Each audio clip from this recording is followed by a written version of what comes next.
Toastmaster, and good morning, everybody. I want to talk to you this morning about leadership. As we all know, I think we all understand that we influence somebody. Every one of us influences somebody. We're all leaders in one way or another.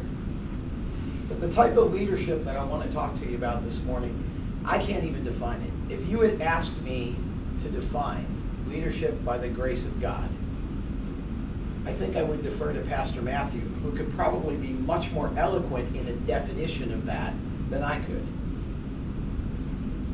For the last 3 years since I have been saved and have been baptized, I have been trying to study what it means to lead in a godly manner. I can't define it, but I can paint you a picture. I can show you a very clear, vivid picture. I need to look no further than my mother, Veronica Baker. Let me tell you why. I'll share just one example from my mother's life story. When my grandfather, my mother's father, passed away in 1970 from cancer, he left the house that he and my grandmother lived in to my Uncle Bruce and his wife, with one stipulation, and only one, and that was that my grandmother would have life use of the house, that she would be allowed to live there until she passed away. About 2.5 years before my grandmother died, she had to go into the hospital. When she left the hospital, my aunt and uncle wouldn't let her come back home. They literally put her out of her own house. My mother's one of 8 children. Out of the 8 children, 7 of them are married, children, and owned a house. Several of them actually had a spare bedroom. My mother lived in a senior high-rise apartment, 1 bedroom. Only one stepped up to take control and get my grandmother out of the nursing home that she had no reason to be in. My mother. My mother took my grandmother into her apartment. And for about 2.5 years, my mother cared for my grandmother 24 hours a day, 7 days a week, and did so without any concern or worry of how much it infringed upon her own life. At a time in her life when she should have been enjoying her freedom and her independence, she took in my grandmother and she gave up her bed.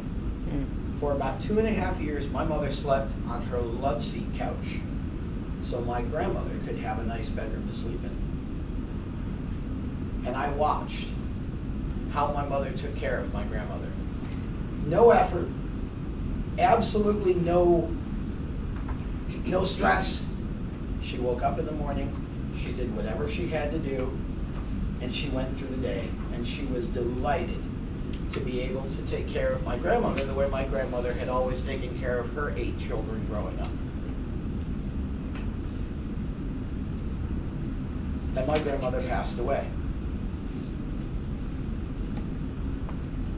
And I watched my mother immediately start beginning to care for people in her own apartment building.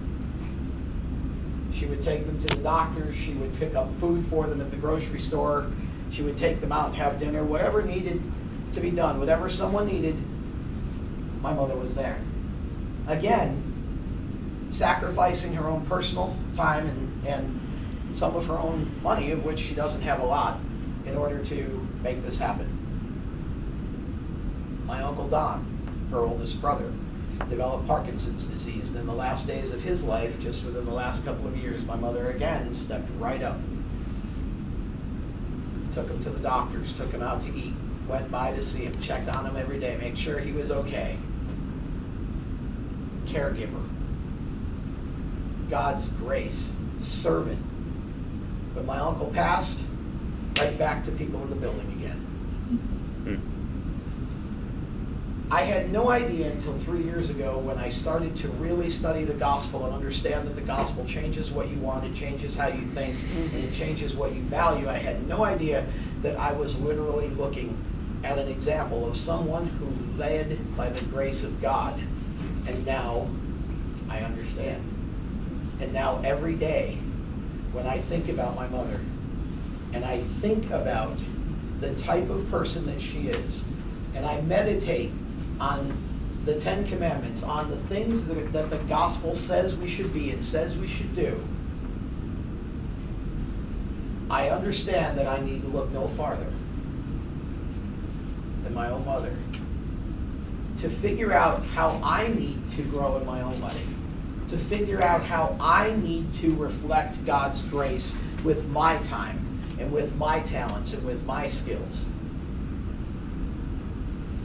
And so I want to inspire all of you this morning to think about someone in your own life, a pastor, a parent, a family member, a friend, someone that you work with. Look around. Find someone who you can identify not just as a great leader, but as a godly leader. Someone who sacrifices their own time, sacrifices their own money, purposefully makes time for others. I'd also like to inspire each of us to find at least 1 hour per week to look around our neighborhood, look around our community, look inside our church, our workplace, our family, 1 hour per week, to inspire someone else and to be a godly leader, not just to give them words of wisdom, but to find those people who may need us to go to the grocery store, may need us to bring them food, may need us to take them to the doctors. Find someone who truly needs our help. Volunteer. The future of our families, our communities, and our world depends on us modeling that type of leadership so that our children can see what it's truly like to lead by the grace of God. I thank God every day for the fact that my mother has modeled that for me and continues to do so at the age of 78. I'm inspired every time I have a phone conversation. Many of you have met her. She's been here to the meetings. If it were not for her, I wouldn't be here. And I certainly wouldn't be the person that I am today. Mr. Toastmaster.